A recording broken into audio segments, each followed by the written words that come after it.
बदलते वक्त की हर बड़ी खबर और नए भारत का नया नजरिया। नमस्कार, मैं हूं अर्चित और आप देख रहे हैं 4 AM टुडे टीवी। देश में एक ऐसा फैसला लिया गया है जिसने उद्योग जगत, ट्रांसपोर्ट सेक्टर और करोड़ों लोगों के बीच नई चर्चा छेड़ दी है। सरकार के इस कदम को लेकर कई सवाल उठ रहे हैं। क्या इससे कारोबार पर असर पड़ेगा? क्या आम लोगों की जिंदगी में भी कोई बदलाव आएगा? और आखिर इसके पीछे सरकार की सोच क्या है? इन सभी सवालों के जवाब और इस पूरे मामले की हर छोटी बड़ी जानकारी क्या है, इस पूरी कहानी की सच्चाई, आइए सीधे मुद्दे पर आते हैं और देखते हैं हमारी ये विशेष रिपोर्ट को।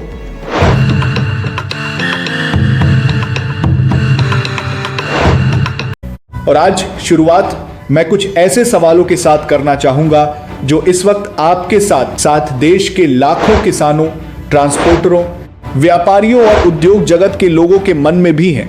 आखिर सरकार ने डीजल को लेकर ऐसा कौन सा नया आदेश जारी कर दिया है जिससे कई सेक्टरों में चिंता बढ़ गई है?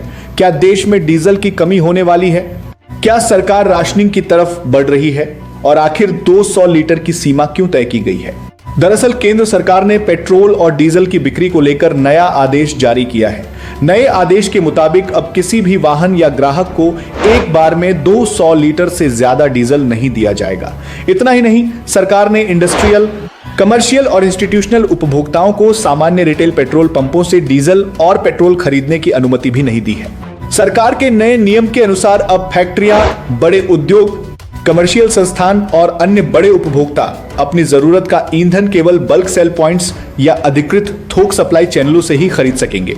साथ ही सरकार ने यह भी स्पष्ट कर दिया है कि रिटेल पंपों पर डीजल की बिक्री केवल वाहन के फ्यूल टैंक या पीएसओ द्वारा अनुमोदित कंटेनरों में ही की जाएगी। सरकार का कहना है कि यह कदम जमाखोरी, कालाबाजारी, अवैध खरीद और ईंधन के गलत इस्तेमाल को रोकने के लिए उठाया गया है।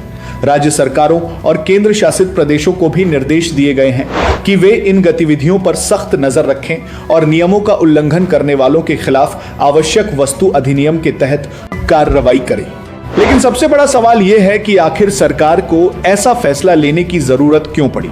दरअसल पिछले कुछ समय से रिटेल और बल्क डीजल की कीमतों के बीच बड़ा अंतर देखने को मिल रहा था। उदाहरण के तौर पर दिल्ली में रिटेल पेट्रोल पंप पर डीजल की कीमत लगभग 95 रुपए 20 पैसे प्रति लीटर बताई जा रही है, जबकि बल्क डीजल की कीमत करीब 134 रुपए 50 पैसे प्रति लीटर तक पहुंच गई। यानी दोनों कीमतों के बीच लगभग 39 रुपए 30 पैसे प्रति लीटर का अंतर। यही वजह थी कि कई बड़े उद्योग, फैक्ट्रियां और कमर्शियल उपभोक्ता बल्क सप्लाई छोड़कर सीधे रिटेल पेट्रोल पंपों से डीजल खरीदने लगे थे। सरकार को आशंका थी कि अगर यही स्थिति जारी रही तो आम उपभोक्ताओं के लिए भविष्य में ईंधन की उपलब्धता प्रभावित हो सकती है। अब सवाल है कि इस फैसले से कौन प्रभावित होगा? आम जनता, निजी वाहन मालिक, कार, बाइक चालक, किसान और छोटे व्यवसायी पहले की तरह पेट्रोल पंपों से ईंधन खरीद सकेंगे। हालांकि उन्हें भी 200 लीटर की सीमा का पालन करना होगा। लेकिन सबसे ज्यादा असर उन उद्योगों और संस्थानों पर पड़ सकता है जो बड़ी मात्रा में डीजल का उपयोग करते हैं। ट्रांसपोर्ट सेक्टर इस फैसले को लेकर सबसे ज्यादा चिंतित नजर आ रहा है। लंबी दूरी तय करने वाले ट्रकों को अक्सर एक बार में बड़ी मात्रा में डीजल भरवाने की जरूरत होती है। ऐसे में बार बार रुककर ईंधन भरवाना पड़ सकता है, जिससे समय और लागत दोनों बढ़ सकते हैं। इसी तरह निर्माण क्षेत्र, हाईवे प्रोजेक्ट्स, खनन उद्योग और बड़े इंफ्रास्ट्रक्चर प्रोजेक्ट्स पर भी असर पड़ सकता है। इन क्षेत्रों में भारी मशीनों और उपकरणों को लगातार डीजल की जरूरत होती है। अब उन्हें विशेष अनुमति और बल्क सप्लाई व्यवस्था पर ज्यादा निर्भर रहना पड़ता है। अब बात करते हैं कि इस फैसले से सबसे ज्यादा असर किन क्षेत्रों पर पड़ सकता है।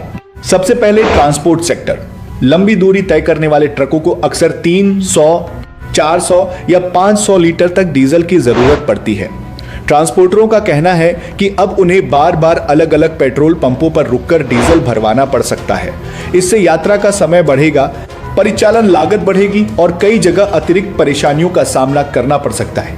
कई ट्रांसपोर्ट ऑपरेटर यह भी कहते हैं कि उनका कारोबार उधार व्यवस्था पर चलता है। कई बार ट्रक मालिक पेट्रोल पंपों से उधार में डीजल लेकर माल पहुंचाते हैं और बाद में भुगतान करते हैं।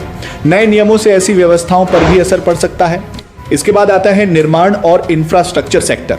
देश भर में चल रहे हाईवे, पुल, मेट्रो और बड़े निर्माण प्रोजेक्ट्स में भारी मशीनों का इस्तेमाल होता है। इन मशीनों को बड़ी मात्रा में डीजल की जरूरत होती है। अब इन परियोजनाओं को अपनी ईंधन आपूर्ति के लिए विशेष व्यवस्थाएं करनी पड़ सकती हैं। खनन क्षेत्र और औद्योगिक इकाइयों पर भी इसका असर पड़ सकता है। बड़ी मशीनें, जनरेटर और औद्योगिक उपकरण लगातार डीजल पर निर्भर रहते हैं। ऐसे में बल्क सप्लाई पर पूरी तरह निर्भरता बढ़ जाएगी।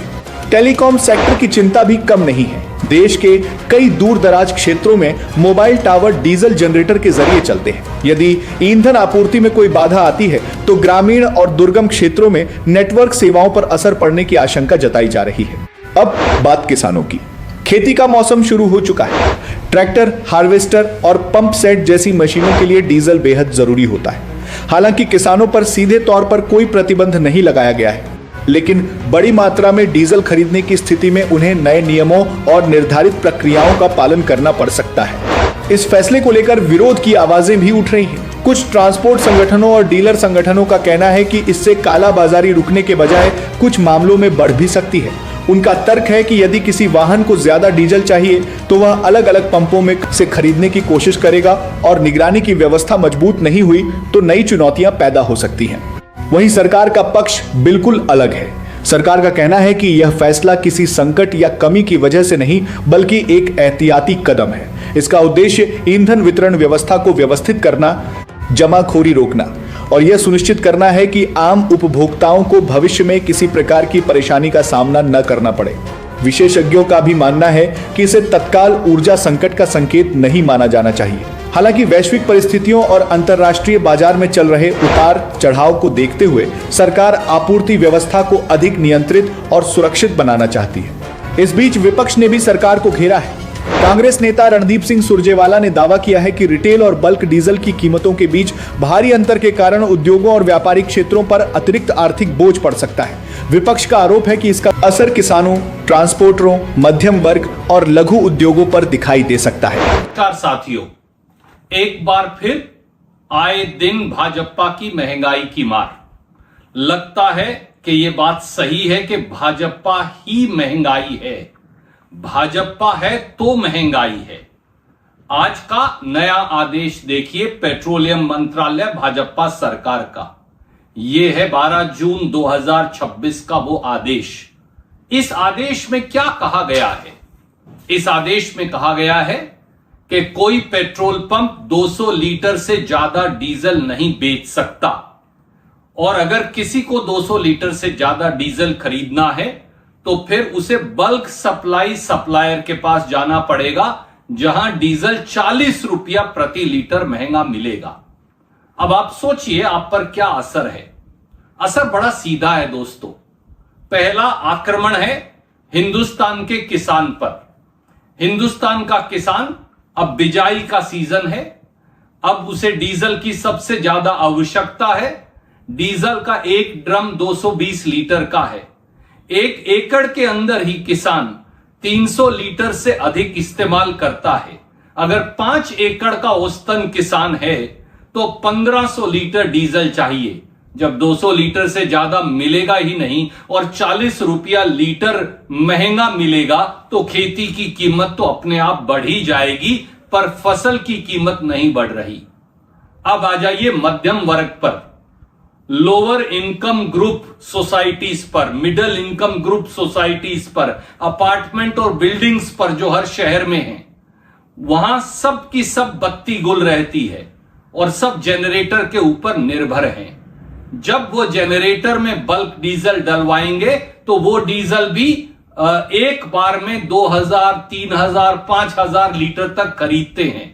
तो अब सब LIG, MIG यानी lower income group, middle income group, हर बिल्डिंग, हर अपार्टमेंट में जनरेटर में डलने वाले डीजल की कीमत 40 रुपया लीटर बढ़ गई। तीसरे हैं हमारे ट्रांसपोर्टर भाई बहन, बस वाले, ट्रक वाले।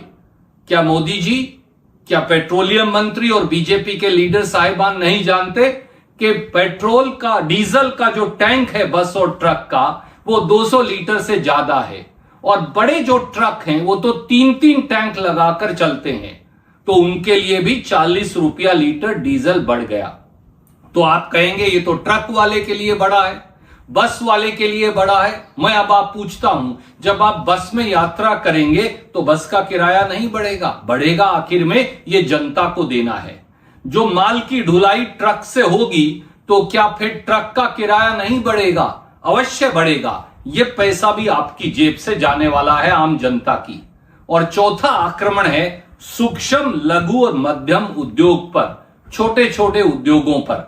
वहां भी बत्ती गुल रहती है, वो भी सब जनरेटर पर चलते हैं। बल्क जनरेटर भी 200 लीटर से बहुत ज्यादा है, वो तो 10-10 हजार, 5-5 हजार लीटर तक डीजल खरीदते हैं। तो अब उनका भी 40 रुपया लीटर बढ़ जाएगा।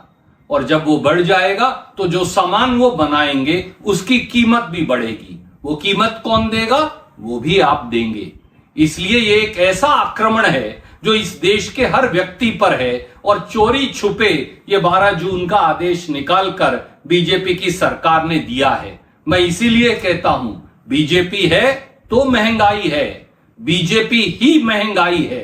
दोस्तों आइए, आवाज उठाइए, जागिए। बीजेपी के एक एक लीडर से, एक एक विधायक से, एक एक कॉर्पोरेटर से, एक एक सांसद से, एक एक मंत्री से सवाल पूछिए कि देश के आम जनमानस पर क्यों आए दिन कभी पेट्रोल की कीमत बढ़ाकर, कभी डीजल की कीमत बढ़ाकर, कभी रसोई गैस की कीमत बढ़ाकर, कभी कमर्शियल गैस सिलेंडर की कीमत बढ़ाकर, कभी छोटू गैस सिलेंडर की कीमत बढ़ाकर, कभी सीएनजी की कीमत बढ़ाकर और अब बल्क डीजल की कीमत बढ़ाकर क्यों ये बोझ डाला जा रहा है? बीजेपी को जवाब देना होगा।